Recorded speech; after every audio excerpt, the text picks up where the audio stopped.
Okay, so as always with these videos where we get out an older balloon, massive thank you to Bristol Balloon Collectors for sending this balloon to us. This balloon used to be Kay's catalogue. It used to have written on the side, pink and white, laying on the floor. It has quite an interesting smell to it. It's very old. We've not put any air in it yet, but we're going to go check if everything inside it works and try and get it stood up and get some pictures of it, because it's sort of 1985 that it was built. So yeah, might be coining the nickname Stinky Pinky at the moment, because it's very pungent. Let's say people around the field are going, "Ooh, what's that smell?" So once we get some air in it, this could be like, oh, we clear the field of all the crowd in the background. Here we go anyway. Classic English weather day. We're going ballooning. So this weekend we're taking the Big Balloon Festival channel on a bit of a road trip, and we're here in the suburbs of Bristol, where newly acquiring a set of old retired hot air balloons from a group known as the Bristol Balloon Collectors. So this is a couple of guys in their 20s who've made it their mission to protect old historic aircraft that have some link to the Bristol region of the UK. So how many balloons have you got in there, guys? Roughly? 20 odd in there. Yeah, I'd say somewhere between 20 and more. These two balloons are Bristol based in their history. So the balloon on the right has the city skyline, and they've now taken on the preservation of it.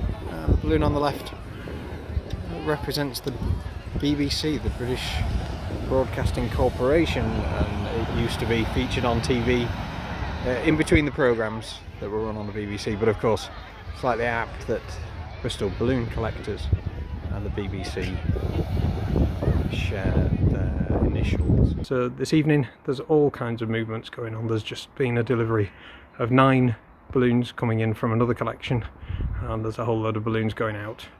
Guys are having a bit of a moment because we're surrounded by balloons which have just arrived from another collection, and as we're opening a bag over here, that ironic smile is, whatever's in there is not what's written on the outside of the bag, and it's not what they were expecting, so it's a bit of a mystery. We'll have to see what that one turns out to be. Just 2 left to go. Will they all fit? You never know. So a secret location, filming late at night. It's a gathering of balloons, a whole flock of balloons hidden in the countryside. So this is what collection of 80 balloons looks like. Yeah, and what goes into maintaining a collection of about 80 balloons. So if you want the one at the back, at the bottom. So you got to be ready to do a bit of exercise and unpull this weight in and out. Whew, on a regular. So this blue and yellow bag of fabric on the floor behind us here is a Colt, 1984 built 105, which the gentleman has very kindly offered for me to take home free of charge. I don't think any of us actually know what condition it's in, and we'll try and get some at least cold air in it, and whether we get it stood up or not on this very windy day. This balloon will then be coming back to the region in which it was built. Huge thank you to Paul for making this happen. Just 2 days ago we were setting off to this event and had no idea that somebody was about to present us with the balloon. So we've decided to call it quits on that because it's leaking air faster than we can push it in. We'll give it another go another day, but the parachute, the deflation system at the top of the balloon is just too good. It's dropping the heat out straight away. Well, we didn't even get any heat in. And during lockdown, with nothing better to do, I was searching through eBay. I found myself, if I can get a picture in front of you, a pin badge, which is kind of a collecting currency of the ballooning world, pin badges and stickers and things like that. So I'd like to introduce you to a balloon called Shropshire Lad, which belonged to my local flying group as far back as 1988. We've got some of the original members have come to see their old favourite balloon as well. Nearly a whole year later, the balloon is here and is now going to stay in the area, and has been kindly donated to the club and the region.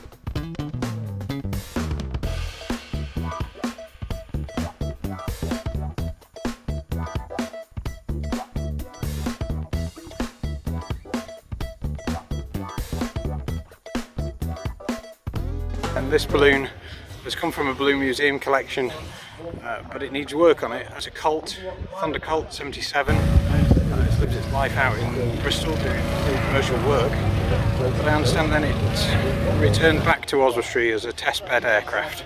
So we're not entirely sure what it's like inside. So I'll do my best to capture this, but I'm going to be doing a bit of work of going inside perhaps and trying to figure out.